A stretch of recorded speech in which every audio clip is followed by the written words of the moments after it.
श्री कृष्ण के रूप में बता रहे हैं। वह क्षीर साई नारायण आज कृष्ण के रूप में क्षीर सागर में, नंद भवन में नहीं, क्षीर सागर में विहार कर रहे हैं। सब गोपीवाल के पालने में सुला रहे हैं, विहार करा रहे हैं, मधुर मंगल में गीत गा रहे हैं।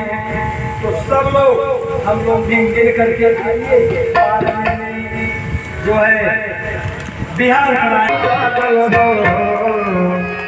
जुग जुग जिया सोलवा भवनवा के भाग जागल हो ललना लाल है फुलवा के दीपक मनवा में हाथ लागल हो ललना लाल है फुलवा के दीपक मनवा में हाथ लागल हो जुग जुग जिया सोलवा भवनवा के भाग जागल हो जुग जुग जिया सोलवा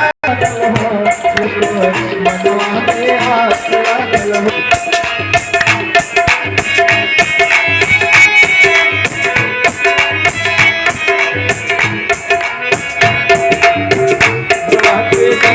मनवा में हाथ लागल हो आजू के दिनवा सुहावन रतिया सुहावन हो आजू के दिनवा सुहावन रतिया सुहावन हो ललना किया के भोला कदम रे भोलवा बाड़ा तो प्रभु ललना लवा के दीपक मनवा में हाथ लागल हो।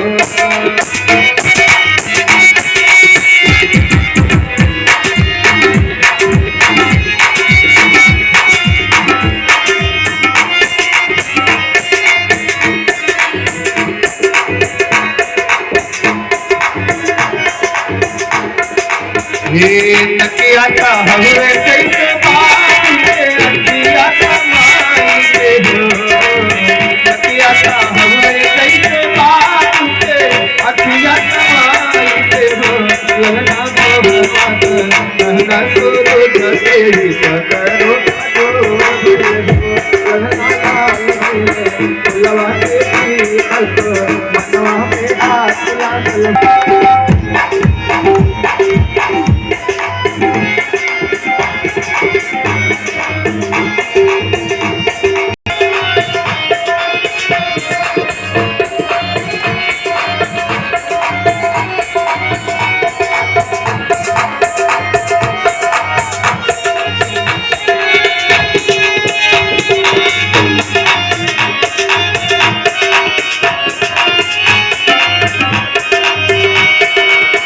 सासु तो हाजिर बाड़ी भाई में अनधन लुटावेल हो सासु तो हाजिर बाड़ी भाई में अनधन लुटावेल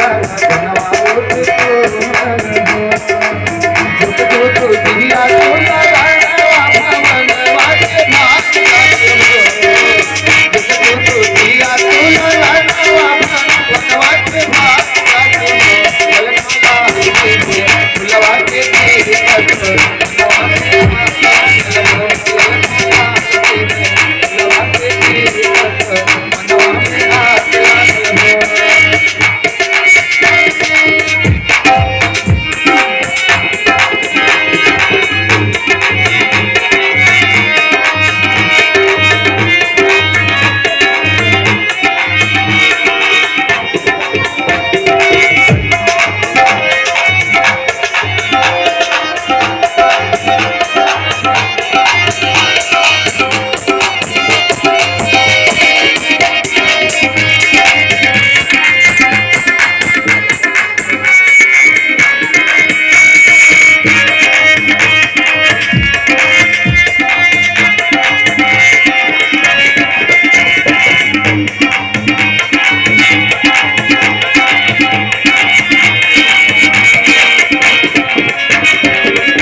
संतों का भाव ये है कि वो आंख बंद करके अपने भोले बाबा को ध्यान दिए कि प्रभु थोड़ा देखिएगा, ये विष लगा के आई है और ये चीज आपको इसका बराबर अभ्यास है। हम तो माखन मिश्री वाले हैं, हमको यह चीज जो है ये सूट नहीं करती, तो इस चीज को थोड़ा देखिएगा। क्यों कि कार्य का शुभारंभ अब करना है ना, कार्य का श्री गणेश करना है, थोड़ा आपको इस चीज को देखता है। अथवा कुछ संतों ने ये भी दिया कि नहीं, देखिए कुछ संतों का ये मत है कि हम तो आए थे दुष्टों का विनाश, और शुरू में हमने सोचा था कि चलेंगे ब्रज की माखन मिश्री का स्वाद देखेंगे। अभी ब्रज की माखन मिश्री का स्वाद मिला ही नहीं, स्वाद मिला नहीं, पहले ही विष आ गया, हलाहल विष मेरे भाग्य में पहले ही आ गया। ब्रज की माखन मिश्री लगता है कब मिलेगी तो कुछ पता ही नहीं लगता, और दुष्टों का विनाश करना था तो पहले इतना ही आ गई। अब हम क्या करें, तो आंख बंद करके विविध दृष्टांतों से भगवान को सोच रहे हैं। संतों ने विविध दृष्टांत दिया, अनेक प्रकार के भाव प्रदान किया, और यहाँ बालक हो रहा है, आंख बंद कर लिए हैं। और भगवान कृष्ण कन्हैयालाल जी आंख बंद कर लिए हैं, और ये इतना क्या करती है, तुरंत उस अबोध बालक को उठा लेती है, सामान्य बालक समझते हैं। जैसे हम आप हैं, किसी भी सर्प को साधारण रस्सी समझकर उठा ले, वही यहाँ है, ये साधारण शिशु मान करके पुतना ने भगवान को उठा लिया, और उठा कर जो ही स्तन को प्रभु के मुख पर लगाया दिया, गाढ़ं गणाभ्याम भगवान प्रपीड्य तत्प्राणैः समरोष समन्वितो पिबत। मैंने तुरंत भगवान के मुख में देते ही भगवान ने स्तनपान करना प्रारंभ किया। स्तनपान माने दुग्धपान, लेकिन दुग्ध पहले तो निकलेगा नहीं, पहले तो ऊपर क्या है, हलाहल विष है। पहले भगवान विष का पान ही करना शुरू किए, विषपान करना शुरू किए। अब विष पीने के बाद तब दूध का नंबर आता है, फिर दूध पान पीना शुरू किए, विष तो खत्म हो गया, अब दूध पी रहे हैं। दूध पीते पीते दूध समाप्त हो गया तो प्राण खींचना शुरू हो गया, प्राण खींचना शुरू हो गया। पूतना के मर्मस्थलों में भयंकर पीड़ा उत्पन्न हुई। जब प्राण खींच रहा होता है तो बड़ी पीड़ा होती है, पीड़ा हो रही है, वेदना कष्ट से आप्लावित हो गई, भयंकर चीत्कार करती हुई चिल्लाती हुई, मुंच मुंच, अरे बेटा मुझे छोड़ दे। सामुंच मुंचार प्रभासिनी निस्निग्धमानाखिल जीव बरबड़ी, माने बेटा मुझे छोड़ दे। भगवान बोले मौसी जी अब छोड़ना बहुत कठिन है, अब नहीं मैं छोड़ सकता।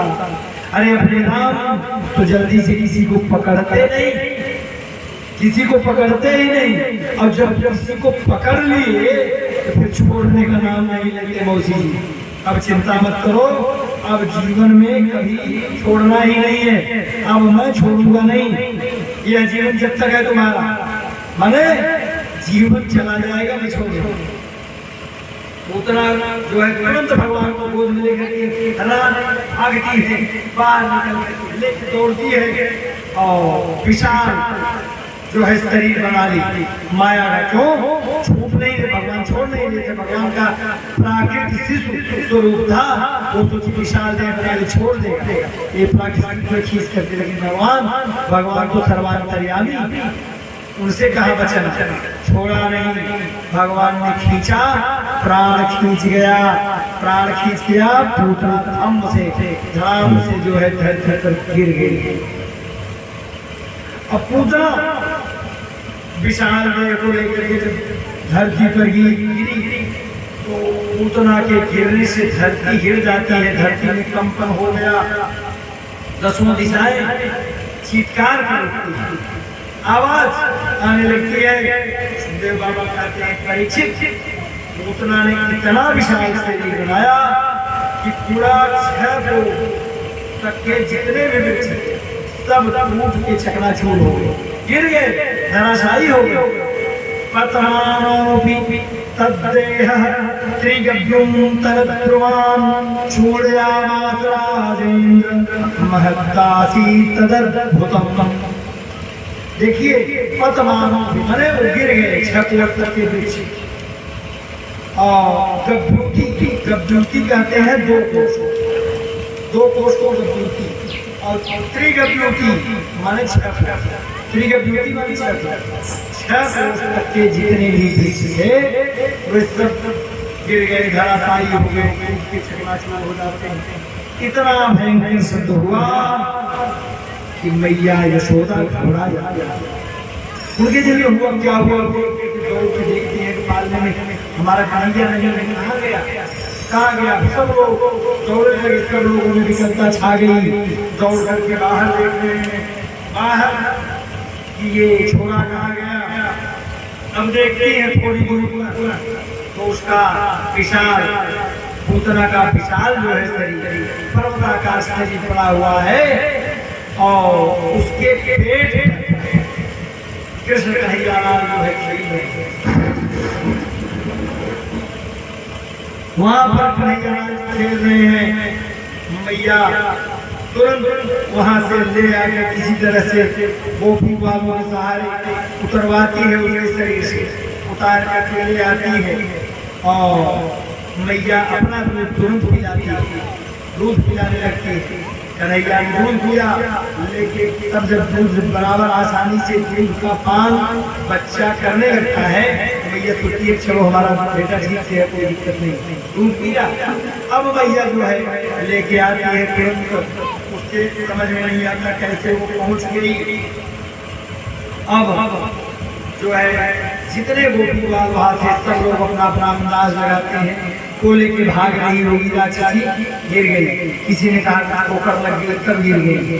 हाँ, जिसके जो मन में आया वो भाव ले गए सब अपने अपने ढंग से।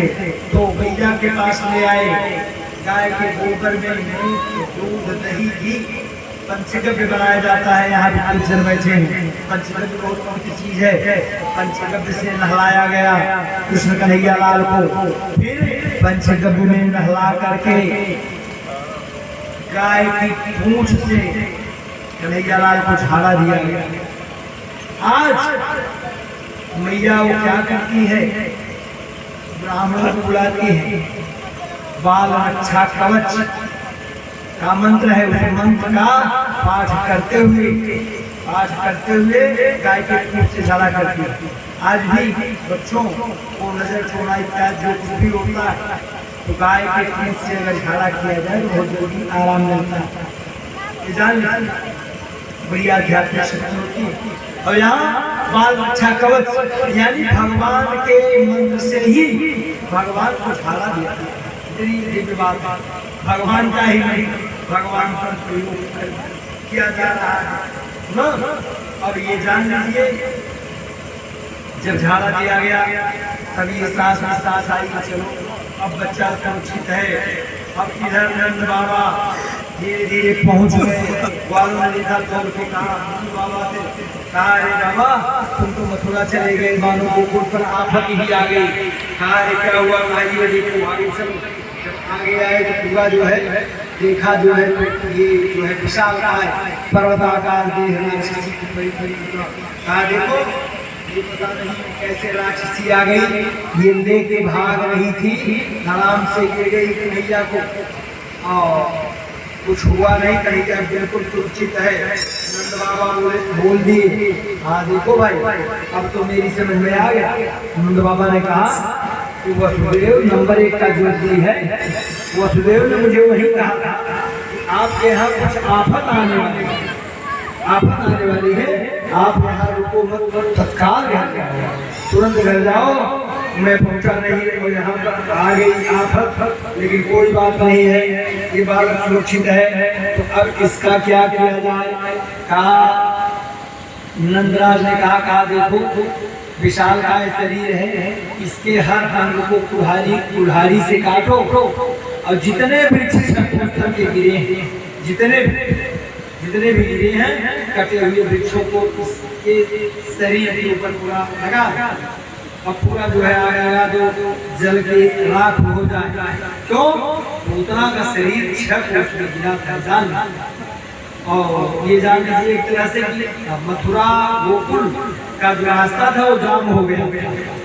इतनी बड़ी दिव्य भीमकाय वो शरीर थी। अब जो है तुरंत सब लोग कुल्हाड़ी ले करके काटे उसके शरीर काट करके बनाए, एक जगह रख करके आग लगाए। जब आग लगा दिए तो पूतना का शरीर जला। अब जलने पर देखिए इतनी दिव्य सुगंध निकली कि पूरा ब्रह्मंडल सुवासित हो गया। दह्यमानश्च देहस्य धूमश्चा गुरुशोभम, माने इतनी दिव्य सुगंध निकली, पूरा ब्रह्मंडल सुवासित हो गया, सुगंधित हो गया। ये जान लीजिए थी राक्षसी, लेकिन यहाँ पर सुगंधित हो गया। बड़े आश्चर्य की बात है, पूतना जैसी पापनी के दग्ध होने पर सुगंध आ सकती है? नहीं आ सकती। वो तो पापनी थी, पिशाचिनी राक्षसी, सुगंध आ सकती है लेकिन नहीं। अब यहाँ पर जब दिव्य सुगंध आई तो कौन उसको पापनी कहेगा? उसका मतलब पापनी नहीं थी। अरे साक्षात परमात्मा ने पुत्र के रूप में जिसको वर्णित किया था, कहा था कि मैं पुत्र के रूप में तुम्हारी भावना को पूर्ण करूंगा, मानो तुम माता बनोगी। पुत्रवत स्तनपान किए, पुत्रवत जो है उसका भला किए। धन्य है प्रभु कृष्ण का ही लीला। ये जान लीजिए जिस पुतना में एक भी सद्गुण नहीं था, जरा सा भी सद्गुण नहीं था, पूतना लोक बालघनी राक्षसी रुधिराशना जिघांसयापि हरेस्तनम तत्वाप सदगति। माने पूतना लोक बालघनी राक्षसी रुधिराशना, नाम देखिए कितना बड़ा है। पूत माने पुत्र, नाम माने नहीं, किसी के पुत्र रहने न पावे, किसी के पुत्र रहने नहीं पाते। भूतान में माने पुत्रों को उठा ले आते, पुत्रों को उठा ले आती थी और ले आकर के मार डालती थी। इसके अलावा दूसरा क्या था? पूत माने होती है पवित्रता, नाम माने नहीं, पवित्रता भी नहीं थी इसमें, जरा सा भी नहीं। माने नाम अच्छा, नाम भी तो बिल्कुल नहीं अच्छा था, पवित्रता भी नहीं है, काम भी बढ़िया नहीं है। काम क्या? तो उठा करके ले जाना, मार डालना, ये सब काम गंदा काम है ना, ये जान लीजिए। और खानदान भी अच्छा नहीं। भाई राक्षसी थी, राक्षस को की थी, कौन भैया खानदानी रही, मार्जनी मिश्र और दबरो तिवारी थोड़े। फिर चली जाती है तो तुरंत वो क्या करता है, तिरावत नाम का राक्षस आ जाता है और भगवान को सीधे उठा के कंधे पर ले लिया, कंधे पर उठा के ले लिया और लेकर के घुमा रहा है। वह पूरे ब्रजमंडल में घुमाता है और पूरे ब्रजमंडल में घुमा रहा है। ब्रजमंडल में भगवान भी सोच रहे हैं कि चलो अभी पता नहीं कब दर्शन करते, चलो कम से कम घूम घूम देख ले। भगवान देख रहे हैं ना कि ये देखो श्री रामा का घर है, ये हमारे मित्रों का घर है, ये प्रेम गली है, गीता गली है, तमाम गली मोहल्लों को देख रहे हैं। ये उसका मकान है, ये उसका मकान है, देख रहे हैं। अब तिरावर सोच ये रहा है इसको कहाँ ले चल के पड़के। अब भगवान तो इसकी भावना समझ रहे हैं। जो ही तृणावर्त ने सोचा कि हम इसको ब्रज से मथुरा की जगह पे लेके घूमे, भगवान तो समझ गए कि ये तो मथुरा ले जाएगा, फिर मथुरा ले जाने का क्या आवश्यक, क्या काम। भगवान तुरंत भगवान ने क्या किया, भगवान अपना वजन बढ़ाना शुरू कर दिया। तुरंत वजन बढ़ाना जब शुरू कर दिए, अब इसके पीड़ा होने लगी इसकी शरीर में। राम राम, ये क्या हमने जो है लाज लिया है, कहीं मैं बालक समझ के कोई काला पत्थर तो नहीं अपने कंधे पर रख लिया। बार बार घूम के देखता है। भगवान समझ रहे हैं कि अरे ओ तो मुझे काला पत्थर देख रहा है, काला पत्थर समझ रहा है। अरे लोग पत्थरों में मेरा दर्शन करते हैं और तू मुझमें पत्थर देख रहा है, तू मुझमें पत्थर देख रहा है। चल तेरी ऐसी ही व्यवस्था करता हूं। भगवान ने क्या किया, तिरावत को ले जा करके ऐसे पत्थर पर पटका कि तुरंत गोविंदाय नमो नमः उड़ गए। जब प्राण पखेरु उड़ गए, तूफान शांत हो गया। अब मैया जो है वो बाहर आती है, दौड़ करके देखती है तो लाला को गोद में उठा के पक्का विश्वास हो गया है। ये लगता है कि हमारा जो लाला है ये साक्षात नारायण ही तो नहीं है क्या, क्योंकि कोई न कोई जरूर आता है मारने के उद्देश्य से। जब से आया है तब से संकट की घड़ी बाहर आ रही है, लेकिन जो संकट आता है चल जाता है, समझ में नहीं आता। पापी अपने पाप से स्वयं मर जा रहे हैं। मैंने तो किसी का कुछ बिगाड़ा भी नहीं और मुझसे किसी की टिप्पणी मेरे ही घर आके दुनिया भर का प्रपंच चल रहे हैं। अब इस प्रकार से हिंस्रः स्वपापे विहिंसितः खलः साधु समत्तेन भयाद् विमुच्यते। इस प्रकार से अपने मन को समझाती हुई मैया क्या करती है, वो लाला को घर ले आती है। लाला